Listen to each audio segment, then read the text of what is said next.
আচ্ছা যদি আমি রাস্তাতে যাওয়ার সময় একটা বড় লোক বুইরা বেটারে অ্যাক্সিডেন্টের হাত থেকে বাঁচাই, তারপর আমি যদি ওনাকে জিজ্ঞেস করি যে আপনার বাসায় কোথায়, আপনার ফ্যামিলিতে কে কে আছে, তারপর ওই বুইরা বেটা আমার বলবো আমার ফ্যামিলিতে কেউ নাই, আমার ছেলেও নাই, আমার মেয়েও নাই, আমার স্ত্রীও নেই, আমি অনেক টাকার মালিক, তুমি আমার জীবন বাঁচিয়েছো বাবা, এখন তুমি আমার কাছ থেকে কি চাও বলো।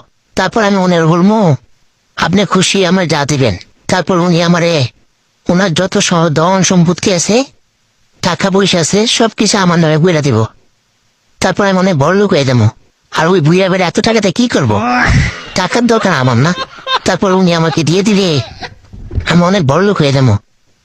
না, এখন এই রাস্তা দাঁড়িয়ে দাঁড়াইতেও খুবই একটা কথা বলছিল, যেখানে দেখিবে ছাই উল্টাই দেখিবে তাই, পাইলেও পাইতে পারো অমূল্য রতন। না, আর দেরি করা যাব না।